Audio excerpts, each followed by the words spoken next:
It is time to share the best books of the year for 2019. Usually in the past, I have split every best of the year video into a genre in and of itself. This year I am just doing one big video, but in order to make it easier for you to find the genre you want, because I do think that's important, you don't care about every genre, that's cool, man. Neither do I. So I put a list in the video description and it'll be timestamped for the start of each genre. And there's generally, on average, 2 books per section, sometimes 3. So I hope you enjoy it. I would love to know one of your best picks for the year. Drop it in the comments below as you watch, and let's get into this thing. Wait, one more thing. Before we dive in, I just want to make it clear that while, of course, I have to say a first book first, that doesn't mean that I think it's the best of the grouping. They're all great books. I don't want to tier one over the other. Just thought I'd let you know that doesn't really matter what order they're in. I just liked them all. So, here we go. First up is nonfiction self-development. First up is actually a book on decluttering of all things. It is Making Space Clutter-Free, the last book on decluttering you'll ever need. I'm actually interviewing Tracy, the author of this book, soon this month on Instagram, and I'll be doing some features on decluttering in general involving her book because I just thought it was that great and I loved it that much. While this is a book about decluttering, it's also kind of a self-help book. She goes through reasons why we choose not to declutter, the effect that all of this stuff might have on our lives, and the freeing feeling you get when you learn to let some things go. I think it's a great book to read whether you just want to start decluttering or just get your life in order in that sense, or if you're an experienced declutterer and you'll still recognize some of your habits in here. It's great stuff and it's so approachable, it's non-judgmental at all, and she just sort of lets you take the journey from wherever you're starting, which I think is so great and really hard to do.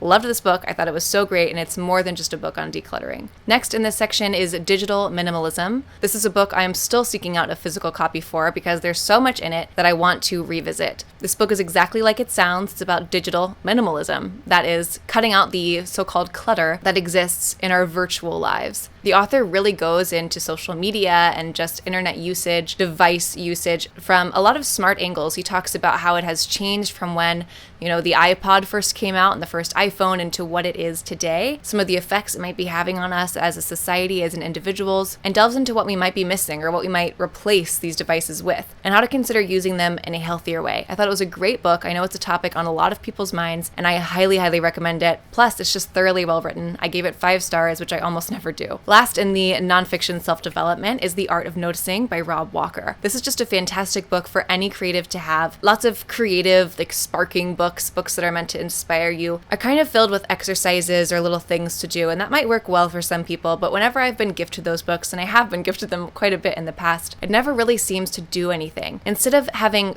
true exercises in their purest sense, this book is kind of a compilation of interesting creative things other people have done, the way they've done them, and how they were able to pay attention and notice the world around them, which led to the creation of all these incredible things. It makes your mind think in a different way, sparks your brain a little bit. It's a great, great book if you're a creative person, or if you want to gift to a creative person. I gifted this to my mother-in-law this year, who is such a creative, wonderful, thoughtful person, and I know she's going to love it as much as I did. Let's move on to the best nonfiction history books I read this year. First up is The Butchering Art. This is a book about a surgeon, but it's really about so much more than that. It's about surgery and medicine at the time, how medicine has changed, and it might sound boring, but it's written in such an incredible, enticing, thrilling way that I could have read another 400 pages of it and not been ever tired of it. Her writing is so fantastic. I will read anything that author writes. It was just fascinating, and I would super encourage you to check it out. It might be one of those books you just get on a whim, you think, maybe I'll give it a shot, and you'll probably end up loving it. Next on nonfiction history that I loved a lot was The Last Pirate of New York, A Ghost Ship, a Killer, and the Birth of a Gangster Nation by Rich Cohen. I loved this book. I'm still talking about it to people,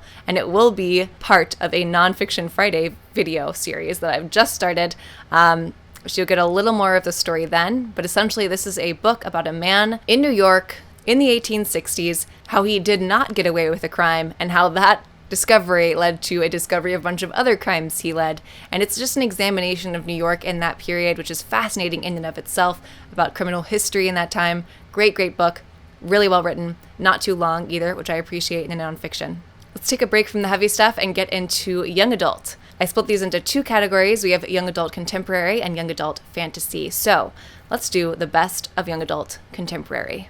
First, I'll share Past Perfect Life by Elizabeth Eulberg. This book was everything I wanted it to be and more. I went in with almost no expectations and came out the other end only wanting more, and I mean that in the best way. This is about a teenage girl on the cusp of going to college. She loves her small town life, her friends, her connections, the small town vibes, and she's looking forward to going to college next year. She lives with her single father. She's sort of starting on her first love. She's got great friendships. She's just enjoying her small, simple life. As she starts applying to colleges, she gets a response back that something with her social security number and her name don't match up. And it turns out that who she thought she was and where she thought she came from are very different things. This author did such a great job crafting an amazing character who's relatable, she's real. It has almost a Gilmore Girls-esque vibe with the coziness and the character dynamics and the small town feel. There's also characters you don't like, characters you root for. It's just really well done, and I enjoyed the heck out of it. Next in YA Contemporary is How to Make Friends with the Dark. This is a book about grief. It's a book about a girl who lost her mother and is just grappling with that and how to move forward and how to make friends with the dark. I think books about grief are really important since it tends to be so hard for people to talk about and communicate. Sometimes books can really help bridge that gap, and some books do it very well, and I felt that this was one of them. Next is the best of young adult fantasy, and these are a series. I am counting them together. It is The Darkest Star and The Burning Shadow. The Darkest Star is an older release. The Burning Shadow came out this year.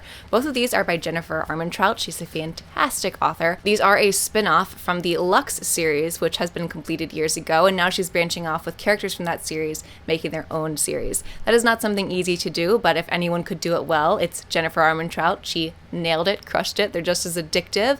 They have nods to the past series, but it stands on its own. Fantastically done. If you haven't read the Lux series, I highly recommend it, and I also highly recommend these guys. Just really fun, addictive, quick books. Best way I can describe this world without going on forever is that it's essentially Twilight, kind of. I mean, I don't like to compare things too much to other popular books, but that's the best gist I can give you. It's like Twilight, but with aliens. So, I mean, it's good fun. Little supernatural fantasy. It's just really nice. Next up is the best horror of the year. 2 of these were backlists for me, and I really enjoyed all of them. There's 3 on my list. The first that I'll talk about is A Part in the Dark. I absolutely adored this book. It is so fantastically written. It's horror as it should be for me, for my preference of horror. It's kind of, scary, kind of suspenseful, but it's also real.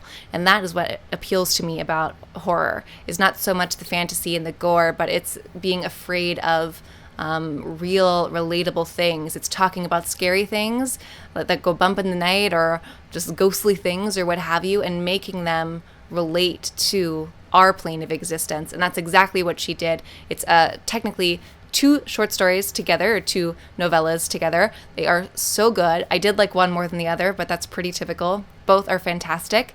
Don't let that dissuade you.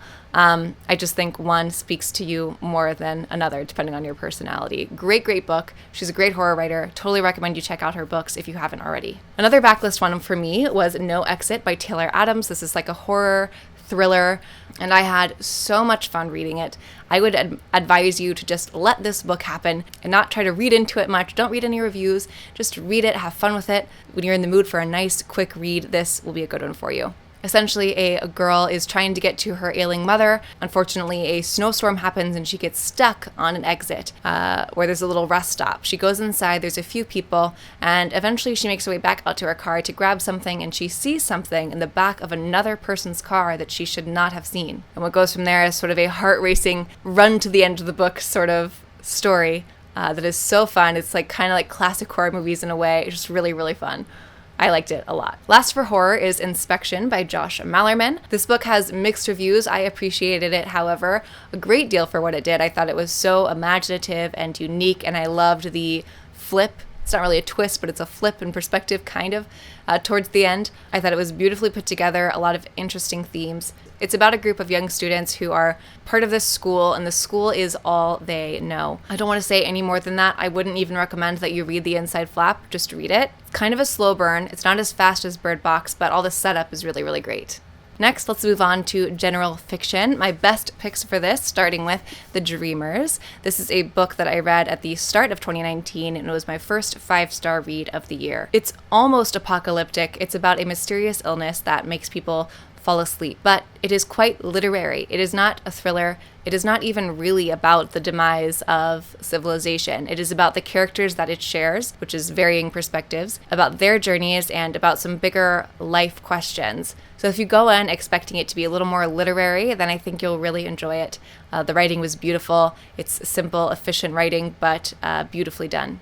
Next for Best of General Fiction is Ask Again Yes by Mary Beth Keane. This is a book about two families and how they are connected throughout generations. It's one of those that is better that you say less so that you can experience more. The character dynamics in this are so good. There are time jumps that are handled with incredible grace, and I can't believe all that she fit in the scope of this one average sized novel. It's really, really impressive. I only had one note about the ending about this book. I'm not going to share it with you here, but I will just say this book really pulled at my heartstrings. It is just really fantastic. I lent it to my mom. She's lent it to other people. She liked it. I'm sure they'll like it, and I hope you'll join us in reading it because it was truly a fantastic book. Last in general fiction is kind of on the edge of general fiction, but I am considering it there.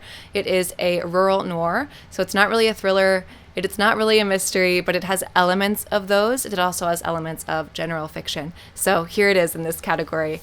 This is a book that I just finished reading at the end of the year. I enjoyed it a great deal. I will be reading more from this author. It's about a woman who is a divorced single mother whose brother has recently passed away. Now, she's convinced that it's under not so normal circumstances, but the police are not interested in pursuing her fears. Then we switch to another perspective of a teenage girl who's looking to escape this small town life and do everything she can to get away from her family and their reputation. What connects these two characters is the first character's brother, and we're just going back and forth until everything stitches together really, really beautifully. The writing's incredible. I loved the pacing. I loved the characters. I thought it was a great book, and I would have gladly read more. Highly recommend this one. I don't think it's gotten the rounds quite enough, so I hope you read it and I hope you enjoy it. Last, we'll do my best classics of the year. I do consider both of these classics, though for some I'm sure they're on the edge. The first is Louis L'Amour's No Traveler Returns. I include this as a classic because even though it was published posthumously and is finished by Louis L'Amour's son, Beau, it is still written like a classic. It was still written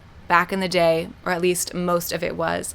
And when you read it, you should read it as if you are reading a classic, in the sense that it is a little difficult, a little more grace and tone in the writing style than a modern book. It's really about a time in America, a culture in America that has passed. It's the end of the sort of rugged era. It's about men who work on a steamer. It's about resilience. It's about your worth as a man being in the grit and the marrow of your bones and your actions. And I just thought it was really well done. I like Louis L'Amour. I don't think he gets enough attention in the modern day, but they are posting some of his collections again, which I think is great. Last on my best of the classics list for this year, and last on my list in total, is The Godfather. If you are a fan of the Godfather movie, I think you'll be a fan of this book. I am definitely a fan of the movie. I'm a movie buff. I love older movies especially, and loving the movie so much made me want to read the book. And when Berkley came out with this newer edition for the anniversary, I couldn't say no. It's really best for fans of the movie. I think it's actually better if you watch the movie first, then read the book, which does happen sometimes.